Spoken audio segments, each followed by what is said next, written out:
Cinema शौकीन सबका स्वागत करता है।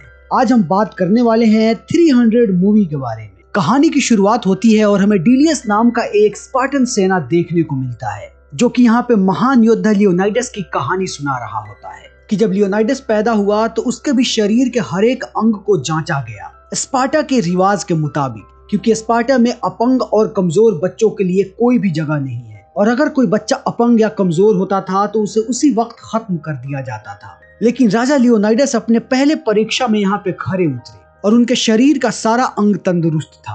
उसके बाद लियोनाइडस ने जैसे ही होश संभाला और अपने पैरों पे खड़ा हुआ, उसके बाद उसकी तालीम शुरू हो गई और उसके बाद जैसे ही उनकी उम्र 7 साल की हुई, उसके बाद उन्हें अपने घर और परिवार से अलग कर दिया गया ताकि उन्हें कठिन प्रशिक्षण दिया जाए, जहां उन्हें हर रोज तोड़ा जाता था कि उनके इरादों को बुलंद किया जाए और उन्हें बनाया जाए सबसे बेहतर योद्धा। भले ही वो यहाँ के राजा ही क्यों ना हो, लेकिन उनके साथ किसी किस्म की कोई भी सावधानी नहीं बरती जाएगी और उन पे किसी भी किस्म की कोई भी दया नहीं दिखाई जाएगी। उन्हें भी वैसे ही प्रशिक्षण दिया जाएगा जैसे हर एक योद्धा को प्रशिक्षण दिया जाता है। और उसके बाद प्रशिक्षण के आखिरी चरण में योद्धाओं को अपने आप को परिपक्व साबित करने के लिए एक कठिन परीक्षा देनी पड़ती थी, जिसके लिए उन्हें सबसे सर्द रात में अकेले जंगल में छोड़ दिया जाता था ताकि वो इस कठिन समय में अपने हुनर का इस्तेमाल करके अपने आप को बाकी चीजों से बचा सके। और जब लियोनाइडस को उस जंगल में छोड़ा गया तब उनके सामने एक खूंखार भेड़िया आया और लियोनाइडस ने सिर्फ 15 साल की उम्र में इस खूंखार भेड़िए का शिकार किया और उसके बाद उसे मार दिया और उसके बाद पूरे राज्य को यह दिखाया कि वो राजा बनने के योग्य है। और उसके बाद समय ऐसे ही बीतते जाता है और बहुत समय के बाद एक पारसी दूत स्पार्टा आता है और स्पार्टा वासियों पे अपना खौफ दिखाने के लिए यह आदमी उन सारे लोगों का कटा हुआ सर लाया होता है जिसको इसने युद्ध में हराया था। और ये आदमी यहाँ पे अपने राजा का संदेश लाया है और इसके मालिक का नाम है ज़र्क्सीस। और उसके बाद ये आदमी जैसे ही लियोनाइडस से मिलता है, लियोनाइडस उससे पूछता है कि बताओ क्या कहना चाहते हो। तब ये आदमी जमीन और पानी की बातें करने लगता है और ये सारी बातें सुनने के बाद लियोनाइडस कहता है कि तुम इतनी दूर से सिर्फ जमीन और पानी के बारे में बातें करने आए हो, साफ साफ बताओ कि तुम क्या चाहते हो। और जब ये दोनों लोग बातें कर रहे होते हैं तभी लियोनाइडस की रानी भी कुछ कहना चाहती है, लेकिन ये आदमी उनकी बेइज्जती करने लगता है। और उसके बाद वो कहता है कि हमारे शहंशाह ज़र्क्सीस चाहते हैं कि तुम उनके लिए लड़ो और उनकी गुलामी करो। और इस बात को सुनने के बाद लियोनाइडस बहुत ही ज्यादा गुस्सा हो जाता है और उसके बाद वो उस आदमी को मार देता है और कहता है कि तुम्हारी इतनी हिम्मत कि तुम मेरे राज्य में आकर के मेरे और मेरी रानी की बेइज्जती करो। स्पार्टन्स कभी भी किसी के सामने ना झुके ना कभी झुकेंगे।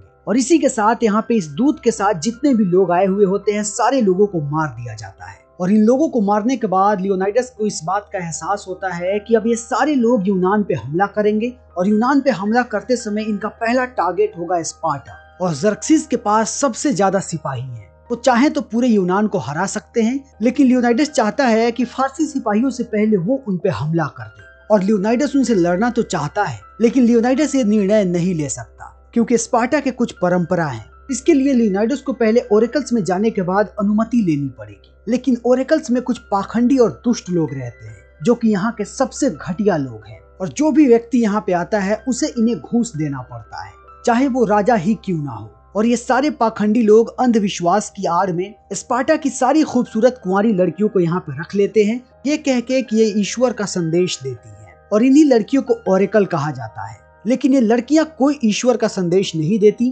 बल्कि ये सारे बुढ़े पाखंडी लोग इन्हें अपने वासना का शिकार बनाते हैं। और यहाँ आने के बाद लियोनाइडस भी इन्हें कुछ सोना देता है ताकि ये लोग बता सके कि लियोनाइडस को युद्ध करना चाहिए या नहीं। तब ये सारे लोग कहते हैं कि अभी त्योहार आने वाला है और त्योहार के समय स्पार्टा में कोई भी लड़ाई नहीं लड़ी जाती, इसलिए हम नहीं चाहते कि तुम इस लड़ाई को लड़ो। और ये बात सुनने के बाद लियोनाइडस बहुत ही ज्यादा गुस्सा हो जाता है और कहता है कि अगर हमने ये युद्ध नहीं लड़ा तो स्पार्टा को गुलाम बना लिया जाएगा और स्पार्टा को तबाह कर दिया जाएगा। और ये सुनने के बाद कुछ लोग ओरेकल से बातें करते हैं और उसके बाद बताते हैं कि अगर तुमने इस युद्ध को लड़ा तब भी स्पार्टा तबाह हो सकता है, इसलिए हमें सिर्फ और सिर्फ त्योहार पे ध्यान देना चाहिए।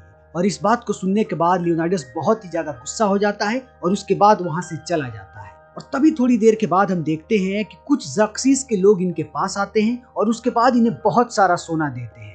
तब हमें पता चलता है कि ये सारे लोग ज़र्क्सीस से मिले हैं और वो चाहते हैं कि स्पार्टा तबाह हो जाए और उनके खिलाफ कोई भी आवाज ना उठाए। स्पार्टा खत्म होने के बाद इनकी सारी मुरादें पूरी की जाएगी, इसीलिए ये पाखंडी लोग ज़र्क्सीस का साथ दे रहे हैं और वो नहीं चाहते कि स्पार्टा कोई भी लड़ाई लड़े। और उसके बाद जब लियोनाइडस घर आता है, उसके बाद उसकी पत्नी उसकी शक्ल को देखती है तो वो समझ जाती है कि कुछ ना कुछ तो गड़बड़ है। उसके बाद वो उससे कहती है कि आप इतने परेशान क्यों हैं। तब लियोनाइडस कहता है कि वो सबसे ज्यादा स्पार्टा से प्यार करता है और वो अपनी आंखों के सामने स्पार्टा को तबाह होते हुए नहीं देख सकता। और ये सुनने के बाद उसकी पत्नी कहती है कि आप अभी भी एक राजा की तरह सोच रहे हैं, आप एक राजा की तरह नहीं बल्कि एक आजाद इंसान की तरह सोचिए, तब आपको इस सवाल का जवाब मिल जाएगा। और ये सुनने के बाद लियोनाइडस इस बात का निश्चय करता है कि वो अपने 300 सबसे बेहतरीन योद्धाओं को लेकर के इस लड़ाई को लड़ेगा। और इन 300 लोगों की बहादुरी की मिसालें हर जगह दी जाती है और इन 300 लोगों को पता है कि इनका सामना लाखों पर्शियन सिपाहियों से होने वाला है और उनसे जीतना नामुमकिन के समान है और उनसे लड़ना भी खुदकुशी के समान है। लेकिन इन सारे लोगों को अपनी बहादुरी पे भरोसा है और इन्हें लगता है कि वो उन लाखों सिपाहियों को हरा पाएंगे। और उसके बाद लियोनाइडस यहाँ पे एक योजना बनाता है, जिस योजना में हमें जानने को मिलता है कि ये सारे लोग ऐसे खुफिया पहाड़ी रास्तों से जाएंगे जिनके बारे में पर्शियन सिपाहियों को पता नहीं है। और उसके बाद वो पर्शियन सिपाहियों पे पहले हमला करेंगे और तब इनके जीतने के चांसेस बढ़ सकते हैं। लियोनाइडस अपनी सेना को लेकर के निकलने ही वाला होता है, तभी वहां पे थेरौन आ जाता है जो कि ज़र्क्सीस का चमचा है और उसका पालतू कुत्ता है। और वो यहाँ की सारी खबरें ज़र्क्सीस तक पहुंचाता है। और जब थेरौन यहाँ पे आता है तो वो अपने साथ अपने सारे सांसदों को भी लेकर के आता है। और थेरौन जब यहाँ पे आता है उसके बाद वो लियोनाइडस को कहता है कि तुम्हें इस युद्ध पे नहीं जाना चाहिए और हम तुम्हें रोकने आए हैं। तब लियोनाइडस कहता है कि मैं युद्ध पे नहीं बल्कि घूमने जा रहा हूँ और ये 300 लोग मेरे अंगरक्षक हैं। और इतना कहने के बाद लियोनाइडस यहाँ से निकल पड़ता है। और जब ये लोग जा रहे होते हैं तभी हमें यहाँ पे एक आदमी नजर आता है जो कि इन पे नजर रख रहा होता है और ये आदमी अपंग है और कुबड़ा है और इसका नाम है इफियाल्ड्स। और लियोनाइडस की सेना आगे बढ़ते जाती है और रास्ते में उन्हें एक गांव मिलता है और इस गांव का नजारा बहुत ही भयंकर होता है। इन्हें देखने को मिलता है कि इस पूरे गांव को जला दिया गया है। तभी हमें यहाँ पे एक बच्चा देखने को मिलता है जो कि बहुत ही ज्यादा डरा हुआ है और वो भागते भागते लियोनाइडस के पास आता है और उसके बाद नीचे जमीन पे गिर जाता है। और जब लियोनाइडस उससे बात करता है तो वो कहता है कि यहाँ पे भूत आए थे जिनके बड़े बड़े पंजे थे और बड़े बड़े नाखून थे। और इतना सुनने के बाद लियोनाइडस की सेना का एक आदमी कहता है कि हमने अब तक सिर्फ पर्शियंस भूतों के बारे में सुना था, लेकिन लगता है कि वो सच में है। और उसके साथ साथ ये लोग ये भी बातें करते हैं कि वो अमर हैं और उन्हें किसी भी चीज से मारा नहीं जा सकता। और ये सुनने के बाद लियोनाइडस कहता है कि वो अमर है या उन्हें मारा जा सकता है, इसका फैसला सिर्फ और सिर्फ हमारी तलवार करेगी। और उसके बाद लियोनाइडस की सेना फिर से आगे बढ़ने लगती है। तभी उन्हें आर्केडियंस का एक समूह देखने को मिलता है और ये सारे आर्केडियंस यहाँ पे लियोनाइडस की सेना का साथ देने आए थे। लेकिन जैसे ही उनकी नजर इन 300 लोगों पे पड़ती है, ये देखने के बाद वो चौंक जाते हैं और कहते हैं कि सिर्फ 300 लोग उन लाखों पर्शियंस का सामना कैसे करेंगे। और ये सुनने के बाद लियोनाइडस उन आर्केडियंस से सवाल पूछने लगता है और वो लोगों से पूछता है कि तुम्हारा पेशा क्या है। कोई कहता है कि वो किसान है, कोई कहता है वो लुहार है और कोई कहता है वो मजदूर है। और ये सब पूछने के बाद लियोनाइडस अपने लोगों से पूछता है कि तुम्हारा पेशा क्या है। तब सारे स्पार्टन्स एक साथ कहते हैं युद्ध करना। और इसे सुनने के बाद आर्केडियंस को भी हौसला मिलता है और उसके बाद वो लियोनाइडस की सेना के साथ जुड़ जाते हैं। और उसके बाद ये लोग चलते चलते पहुंचते हैं समुद्र के किनारे। तब इन्हें समुद्र में देखने को मिलता है ज़र्क्सीस की विशाल सेना। हम देखते हैं कि समुद्र में बहुत ही तेज तूफान आता है और उसके बाद ज़र्क्सीस के बहुत सारे सिपाही इस तूफान में मारे जाते हैं। और इसे देखने के बाद इस सेना के बहुत सारे लोग खुश होते हैं, लेकिन लियोनाइडस को पता है कि ये ज़र्क्सीस की सेना की सिर्फ एक छोटी सी टुकड़ी है और अभी विशाल सेना को आना बाकी है।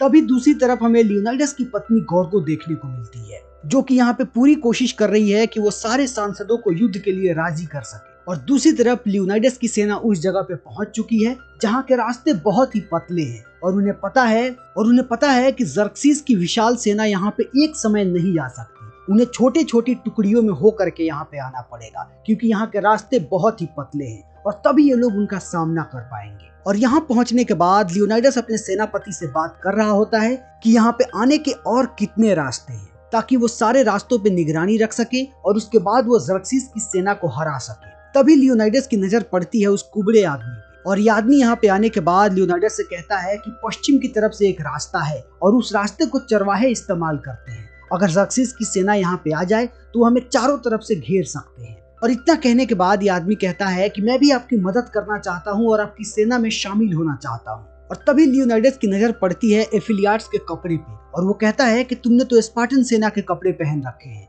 तब वो आदमी बताता है कि उसके पिता भी एक सिपाही थे और वो एक स्पार्टन थे, लेकिन एफिलियाट्स एक अपंग पैदा हुआ और उसके बाद उसके माता पिता को स्पार्टा छोड़ना पड़ा, क्योंकि अगर वो स्पार्टा में रहते तो मुझे मार दिया जाता, क्योंकि स्पार्टा में अपंग बच्चों के लिए कोई जगह नहीं है। और ये सब कहने के बाद एफियाल्टिस कहता है कि उसे उसके पिता ने लड़ना सिखाया है, इसलिए वो भी लड़ सकता है। और ये सुनने के बाद लियोनाइडस कहता है कि तुम अपनी ढाल को कितना ऊपर उठा सकते हो, मुझे ढाल उठा करके दिखाओ। और ये सुनने के बाद एफिलियाट्स अपनी ढाल तो उठाता है, लेकिन उसे वो ज्यादा ऊपर नहीं उठा पाता, क्योंकि ढाल बहुत ही ज्यादा भारी होता है। और ये देखने के बाद लियोनाइडस कहता है कि मुझे माफ करना दोस्त, मैं तुम्हें अपनी सेना में शामिल नहीं कर सकता, क्योंकि सेना की एक कमजोर कड़ी पूरे समूह को खराब कर सकता है। लेकिन अगर फिर भी तुम हमारी मदद करना चाहते हो, तब तुम हमारे साथ रह के उन लोगों की मदद कर सकते हो जो कि जंग में जख्मी हो जाते हैं। और इतना कहने के बाद लियोनाइडस वहां से चला जाता है और ये बात एफियाल्टिस को बहुत ही ज्यादा बुरी लगती है और वो रोने लगता है और अपने माता पिता को याद करता है और कहता है कि पिताजी मुझे माफ करना, मैं स्पार्टा का सेना नहीं बन सका।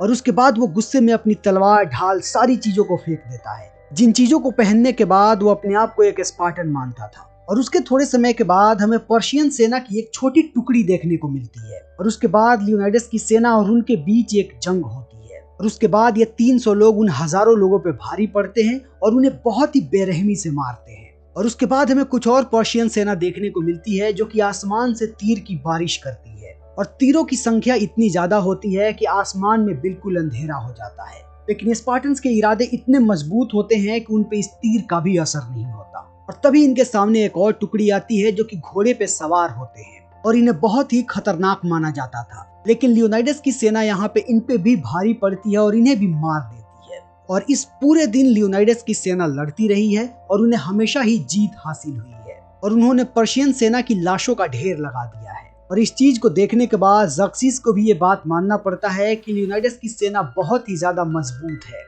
और उनके इरादे बहुत ही ज्यादा बुलंद है। उसके बाद ज़र्क्सिस अपने आप को रोक नहीं पाता है और वो लियोनाइडस से मिलने के लिए आता है। और यहाँ पे आने के बाद ज़र्क्सिस लियोनाइडस को बहुत सारे लालच देता है और कहता है कि अगर लियोनाइडस उसके सामने झुक गया तब वो उसे अपना सेनापति बना देगा और उसके साथ साथ पास के कुछ राज्य हमेशा ही लियोनाइडस के सामने झुके रहेंगे। और ये सब सुनने के बाद जब लियोनाइडस मना करता है तब ज़र्क्सिस कहता है कि उसे उसकी ताकत का अंदाजा नहीं है, वो एक चुटकी में पूरे स्पार्टा को खत्म कर सकता है। लेकिन लियोनाइडस पे ज़र्क्सिस की इन गीदड़ भक्तियों का भी कोई असर नहीं होता और लियोनाइडस एक बार फिर से ना कहता है। और इसे सुनने के बाद ज़र्क्सिस को बहुत ही ज्यादा बुरा लगता है और उसके बाद वो अपने सबसे खतरनाक सिपाहियों की एक टुकड़ी भेजता है जिसे अविनाशी भी कहा जाता था। लेकिन लियोनाइडस इन चीजों के लिए पहले से तैयार था, उसे पता था कि ज़र्क्सिस कुछ ऐसा ही करने वाला है, इसीलिए उसने पहले से योजना बना रखी थी। और जैसे ये सेना उनके पास आती है उसके बाद लियोनाइडस उन पे लाशों की बारिश करता है, जिसे देखने के बाद अविनाशी भी कुछ समय के लिए दंग रह जाते हैं। और उसके बाद इन दोनों के बीच घमासान युद्ध होता है और अविनाशियों की सेना में हमें एक से एक खूंखार दरिंदे देखने को मिलते हैं। लेकिन वो सारे लोग स्पार्टन्स की तलवार के सामने नहीं टिक पाते और स्पार्टन्स एक के बाद एक अविनाशियों को मारते जाते हैं। और इस चीज को देखने के बाद ज़र्क्सिस भी थोड़े समय के लिए खौफ में आ जाता है और दूसरी तरफ स्पार्टन्स के इरादे और भी ज्यादा बुलंद होने लगते हैं और उन्हें लगता है कि वो जल्दी ही सारे पर्शियन सिपाहियों का नाश कर देंगे। और उसके थोड़े समय के बाद अगली सुबह हमें पर्शियन सेना की एक और टुकड़ी देखने को मिलती है जो कि एक बार फिर से स्पार्टन्स पे हमला करती है। और उसके बाद ज़र्क्सिस एक और चाल चलता है और वो कुछ जादूगरों को भेजता है जो कि स्पार्टन्स पे आग के गोले बरसाते हैं। लेकिन ये आग के गोले भी स्पार्टन्स का बाल भी बांका नहीं कर पाते।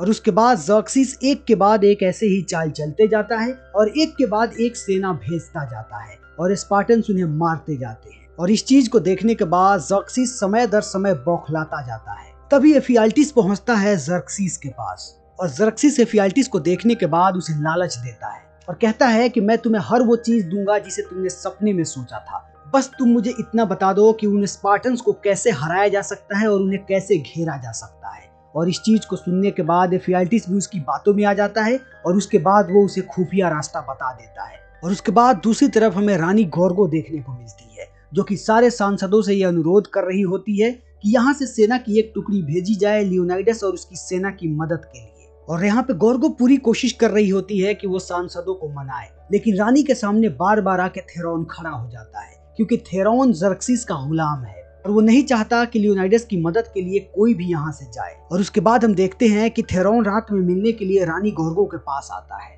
और थेरॉन जब यहाँ पे आता है तो रानी गोर्गो उससे कहती है कि अगर तुम मेरी मदद करोगे और अगर तुम सांसद में अपना वोट मेरे पक्ष में दोगे तभी वो लोग लियोनाइडस की मदद के लिए सेना भेजेंगे। और ये सुनने के बाद थेरॉन कहता है कि आखिर मैं ऐसा क्यों करूंगा, ये करने से मुझे क्या फायदा होगा। तब रानी गोर्गो कहती है कि आखिर तुम्हें क्या चाहिए। तब थेरॉन गोर्गो को कहता है कि उसे उसके साथ शरीर संबंध बनाना है। और इतना कहने के बाद वो कहता है कि अगर तुम सच में चाहती हो कि मैं लियोनाइडस की मदद करूं तब तुम्हें ये करना पड़ेगा। और उसके बाद रानी गोर्गो भी उसकी बातों में आ जाती है और उसके बाद थेरॉन उसका फायदा उठाता है और उसके साथ इंटीमेट होता है। और ये सब होने के बाद जब अगली सुबह फिर से संसद की बैठक बैठती है तब रानी गोर्गो को लगता है कि थेरॉन उसकी मदद करेगा, लेकिन थेरॉन यहाँ पे सारी चीजों को उल्टा कर देता है और वो गोर्गो की मदद नहीं करता और उसके साथ साथ उस पर लांछन लगाने लगता है और कहता है कि ये औरत एक वैश्या है। और इस चीज को सुनने के बाद रानी गोर्गो को गुस्सा आता है और उसके बाद वो वहीं पे थेरॉन को मार देती है। और उसके बाद थेरॉन जैसे ही जमीन पे गिरता है